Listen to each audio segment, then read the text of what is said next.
Today, we're talking to Michael Brenner about how mean people suck, content, and empathy. Be a good human, people. Be a good human.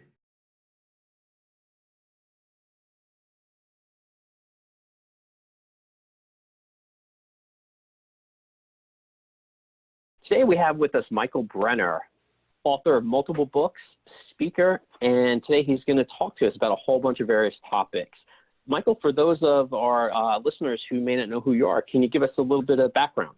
Yeah, sure. Hey, Bryan, and hi, Nicolette. Thanks for having me. After a 25-year career inside corporate marketing departments and running marketing for startups, I decided to go out on my own and hang the shingle, as they say, and I've been doing this for 4 years, really, just trying to share what I've learned and help organizations cut out the inefficiencies that I was frustrated with when I lived inside corporate marketing departments. And so speak, internationally, love being able to speak in front of audiences. I do mainly content marketing consulting, as well as some employee activation or thought leadership programs, and help brands get a cadence of regular customer-focused content generally going on their websites, which you'd be shocked. I'm always surprised at how few are able to do that efficiently. So that's what keeps me busy. Awesome.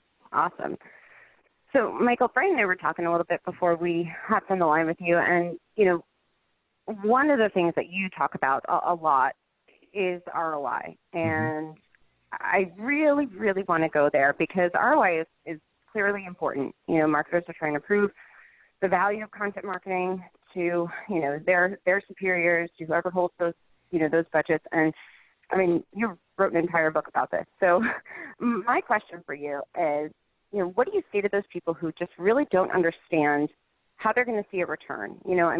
Obviously they need a little bit of patience, but overall they're just skeptical about proving value. Yeah, a lot of it came from, when I started thinking about going out on my own, and I was building out the framework of the strategy that I now, have been able to employ with a lot of brands.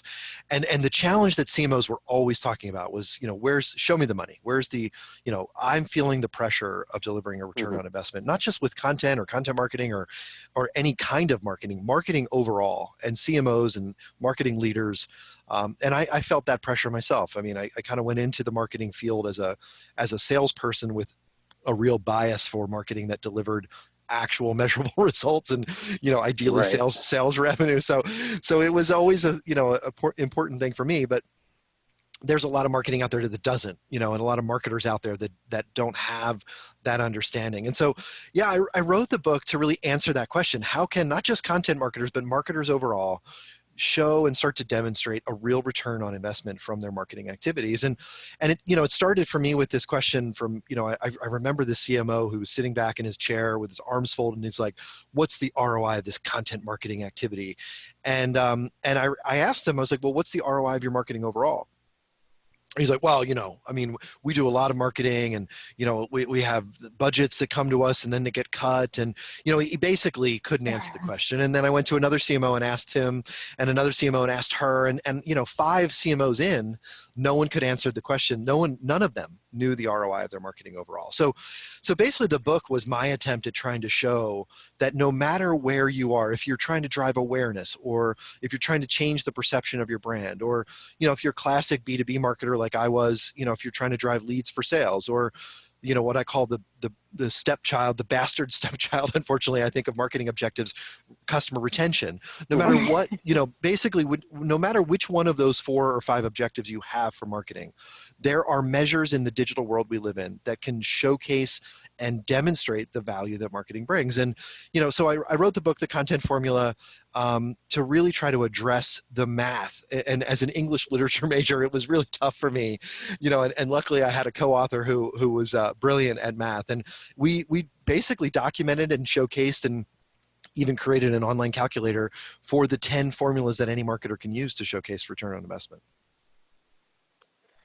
Well, I know in that book too, you talk a little bit about convincing, either business leaders or even other shareholders or budget holders, within the company to sort of share the budget in order to prove a better ROI based on what they're doing. Can you talk a little bit about that? Yeah, the first chapter of the book is building the business case, and I even tell the story about my time at SAP when it took me a whole year to build the business case to get the organization to shift its thinking to a little bit more of an inbound mindset. And one of the things that I found when I've gone back to those CMOs who don't know the ROI of their marketing, it's a lot of times it's because those CMOs think that their job is to do stuff, and so a successful project or a successful year for them is I did the stuff. And I checked the boxes. The CEO told me to sponsor a golfer or put our logo on the side of a stadium, and we did it, so good for me. And so I think this idea and this skill set, and it's almost like a muscle, being able to present a business case for why marketers should do a certain thing to non-marketing business people is a skill set and a muscle that not a lot of us have really developed. And that's really why I spent a lot of that time.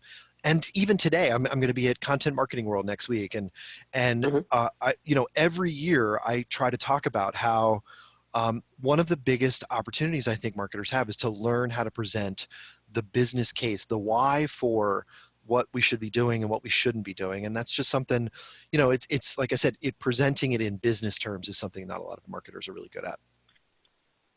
So, we were just talking a little bit about leadership, and you do tend to focus a lot on leadership in a lot of what you write. And, I've taken a look at Marketing Insider Group and your LinkedIn post, and leadership's ability to really unlock the potential for organizations. In your opinion, in your experience, what are some of the big mistakes that the leaders of today are really making? Yeah, it's funny.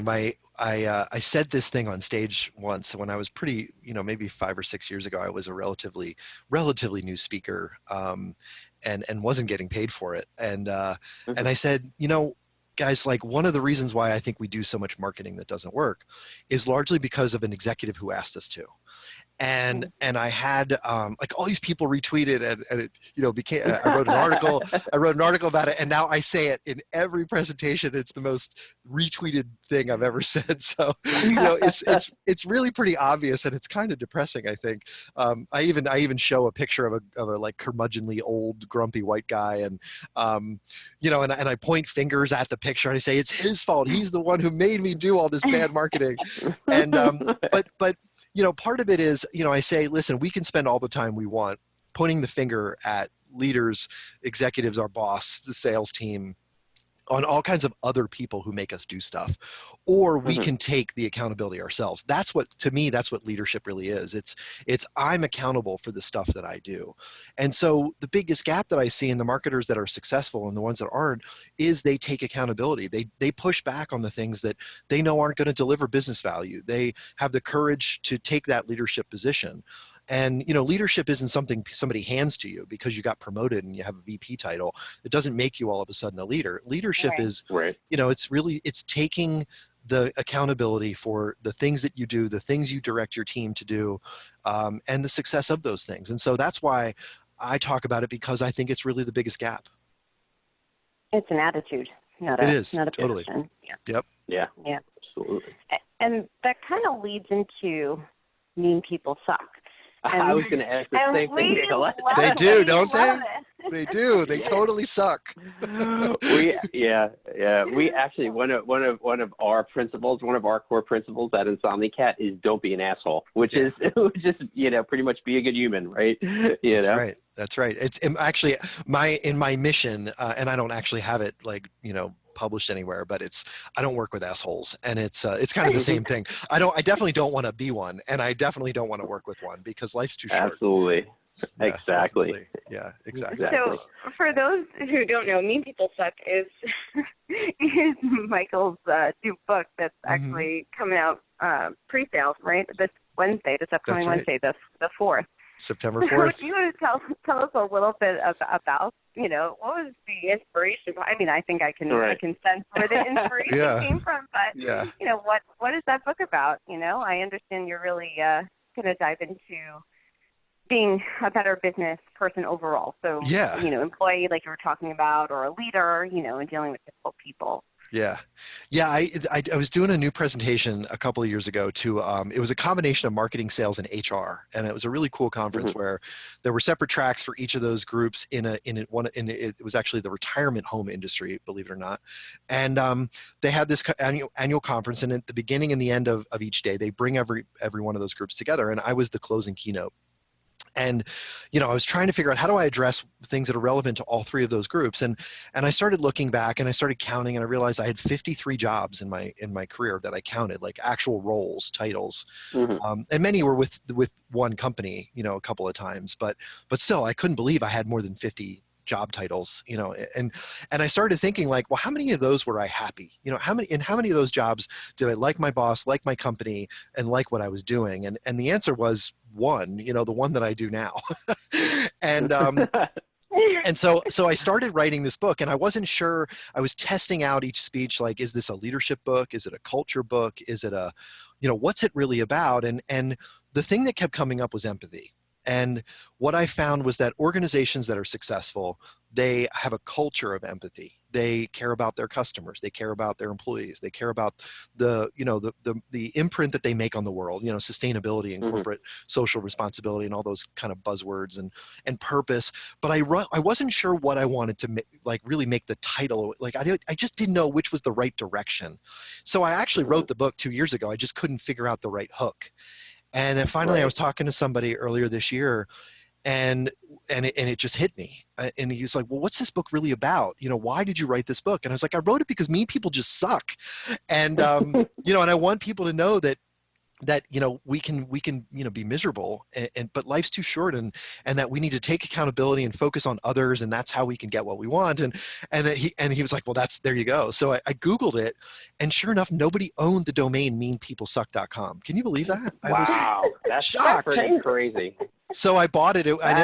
Somebody was parking it. It was, I think it was a couple $100, but still I bought that. And my wife designed a couple t-shirts, which you can see on meanpeoplesuck.com. And so we launched with the merchandise, and then I started rebranding and rewrote the book a little bit in that context. And so, yeah, I'm really excited. We're going on pre-sale. I don't know when this podcast will go live, but we're pre-sale September 4th. People can actually pre-order the book. For anyone that does, just if I'm allowed to make the pitch, I'm going to give you a free PDF of my free PDF of my book, The Content Formula, free PDF of this collaboration book that I wrote, Digital Marketing Growth Hacks. So if your audience is out there and they're interested in figuring out how to get what you want by just being kinder and more in touch with helping others, go check out Mean People Suck.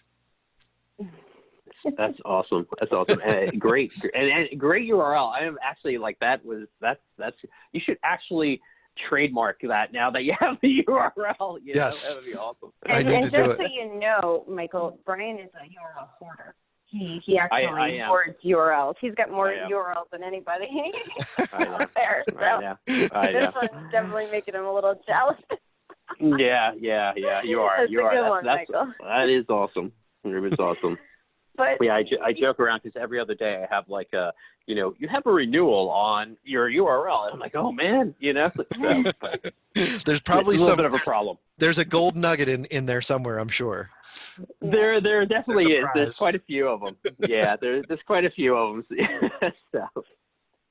But I want to stay on this topic of empathy and marketing for another minute because I feel like I had a conversation recently with someone who was talking about, people just, when they see branded content, let's say on a media site or in some print publication, they're really becoming quite savvy. They know that is paid for, and that's, content marketing, and they're trying to sell me something eventually. So, do you think people are really getting that savvy? And if they are, then where is the future of content development? Where are we going? Yeah, it's I like to say I think our bullshit meters are finely tuned these days, and even to the point where there are good and well-intentioned people making mistakes because they know that this is happening. And a quick example, I was on a site that I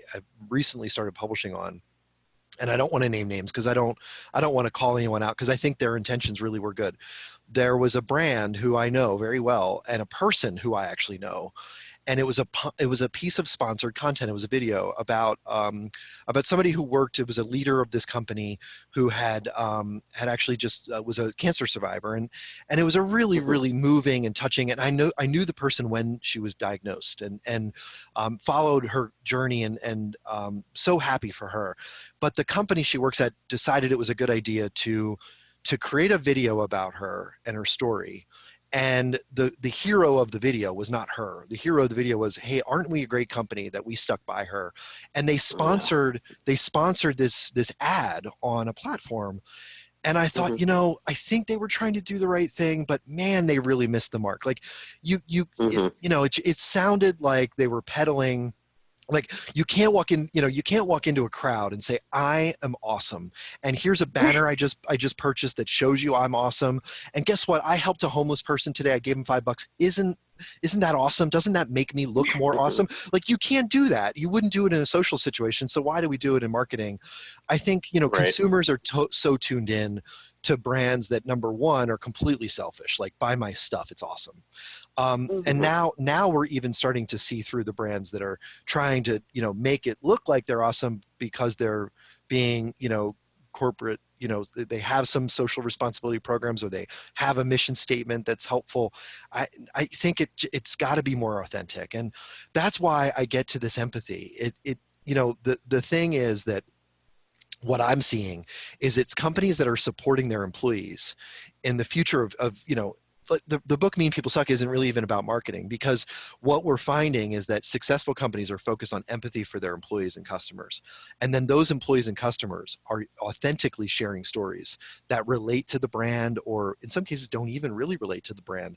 But as an employee or customer of that brand, the brand is benefiting. And that's, to me, the future of marketing. The future of marketing is complete lack of control, complete decentralization, and really just nurturing advocacy from others, outside of the advertising department and outside of the brand team. I don't know if we'll ever fully get there, but I think there will need to be corporate marketing folks that create programs that nurture that. But I think that's the direction we're going in. That's a really good.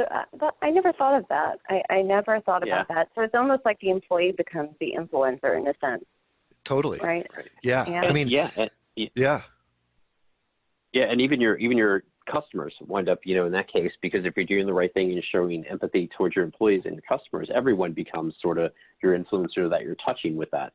Yeah, it's kind of like a magical thing that happens. And I part of the first insight for me was when I was at SAP and had to build a content platform without any budget. And the only solution to that problem was go find content for free. And what I found was there were 12 people in the organization that were writing on personal blogs, and no one was seeing their stuff, but it was actually pretty good content. And I essentially curated their articles and their ongoing collaboration on the platform. And then we had 12 more people knock on our door and say, hey, I want to join this platform too. I've been dying to tell my story. And then we had customers, and then we had partners, and then we had influencers. And basically the platform I built now has 10,000 contributors, wow, all of whom are unpaid. And so Wow. it's pretty powerful, I think, what can happen when we just find those people that want to share their story. It's funny, I used to tell people, talk about cats. I used to tell people, like, hey, people would say, listen, at SAP, we sell technology and software. I don't really care about that stuff. Like, I work here, but I really love cats. And I was like, I don't care if you love cats, like, share cat videos, because people love cat videos, and they'll love us at SAP for sharing cat videos, and they'll think more highly of the brand. And so, I said, I don't have an editorial rule except share what you know or what you love. And it was, it was really inspiring, I think, to see the courage that some people took to talk about their journey of coming out of the closet, and talking about adopting their children, and talking about just trips that they took to the Himalayas. Like, it was just really cool, some of the stories that we told that had nothing to do with our business, but really engaged people. Right, right. But it shows the character of the people that work there. It's Exactly. interesting too, because we've come across a lot of companies that are letting their employees share those journeys. And it's even if they did something historically for the company or what they're doing now. So it's a nice thing to actually see big companies engage in things like that. Yeah, it is. And I always say, when people say, what's the biggest mistake marketers make? And the biggest mistake is letting insidious promotion fall into their marketing. Just take a step back, let the rest of the world kind of tell the story and be the platform they tell it on, but don't try to screw it up. And that kind of leads to what I was thinking about, content marketing fundamentals. So you will be at Content Marketing World next week, and Yeah. if I'm right, and I read the schedule correctly, you'll be talking about fundamentals, right? Yeah. I think you're giving a 101 talk. So, you don't have to give us the key 7 factors that you talk about, but if you want to share with us some of the basics that you always share with content marketing beginners, some of the recurring themes you see. Yeah, I mean, awesome. it's a little bit funny for me because I get paid to do this for brands, and every year I go to Content Marketing World and I kind of give away my framework for free. But I do it because it's why I went out on my own, because I wanted to share what I had learned and the frustrations that I had experienced. And so, basically, I start with what I call the foundation, and the foundation is every successful marketer and content marketer out there has built that business case we talked about, and they've defined why it's important to do what we're doing. And generally that starts with filling the gap between the promotion that every brand has enough of and the customer focused content that no brand has enough of. And so we start with that foundation, and I usually do a mission statement exercise, like what is the benefit that our customers get from our solution? Not because of our solution, but just in general, what's the benefit? What's the value of our solution generically? So we start with a mission statement. We talk about the business case. Interestingly enough, the business case, I know you're going to be talking to my best friend, Andy Crestadina. I love him so much. I know you're going to be talking to him soon. Yeah. What's really interesting is the business case for almost every brand is actually still about being a leader, being seen and recognized as a leader on a keyword. It's SEO, it's organic search is still the best reason for most brands to do content marketing. Wow. So Andy can talk all day about that, and he's one of the people I've come to know and love because of his willingness to share what he knows. But we really start there, and then we get into the importance of publishing on your own destination, your corporate website, and the value that can provide. I don't know if you want me to keep going. We talk about how to structure your team for effective content. One of the things I think is interesting, one of the tips, the 4th step is editorial strategy. And which is interesting because it's a content marketing strategy framework, and it takes us 4 steps before we even talk about content. Yeah. But the important tip in that section is most brands don't know what their themes are. And we called it a message house at SAP, but it's like, if you remove product from the way you think about your business, what are the key trends or themes or innovations that are important to your audience in your industry? And so most brands don't have that defined, and the whole content marketing plan should structure under those things. And I always talk about American Express, where they talk about getting new customers, managing their business, finding talented team members. I forget the 4th one, but they have 4 really clear themes that they focus all of their content under. So that's the 4th. The fifth is fun. It's do you answer the questions that your customers are asking? And so here's a tip. Here's a tip for your listeners. Go to answerthepublic.com. That's my favorite site, Michael. I love that. I know, and there's that weird-looking Scottish dude on the homepage. I don't know why, but it's completely free. You can type in a single keyword and get all the questions: who, what, when, where, why, and how that your audience would be asking. And so it's a content marketing plan on a page. Just make your editorial calendar set up to answer those questions. This is where it gets really fun. Who can answer those questions? your employees. Yep. The engineers, the sales team, the customer support folks, they're not marketers. It's the folks outside of marketing. So anyway, then we get into distribution and measurement, and again, we can make the 10 formulas that I define in my content marketing content formula book available to your audience if you like. But anyway, so those are, sure, I'd be happy to do that. But those are the 7 steps that I'm going to be talking or walking folks through in Cleveland. I just want to go back to something you mentioned. You said who has that information, the employees, and you mentioned something that really strikes a chord with us, because a lot of clients we speak to, there's somewhat of a disconnect internally in the organization. Actually, it's like they have to pull the information out sometimes of those people, and that's a major roadblock. People, sometimes the marketers want to do they're gung-ho on content marketing, but getting the experts, the internal experts to really get on board is a struggle. Do you see that a lot as well? Well, so part of the reason I started talking about really empathy at all is because a lot of my content clients told me about this challenge and asked me to help them. I now call it employee activation, because I don't love the word advocacy. It for me, it sounds like, hey, here's a press release, please share it. And so I call it activation. And one of the biggest mistakes that companies make is they try to force people to do it. And so I remember there's a and I don't remember the name of this sort of mathematical principle, but basically once the internet started, a bunch of people, I think it was AOL that did the research, but they found that in any population, there's 80% of people that just consume content. And then 18% of people that like to share that content, they're the sort of the connectors. So when you take 18 plus 80, you get 98. So the 2% that's left are the creators.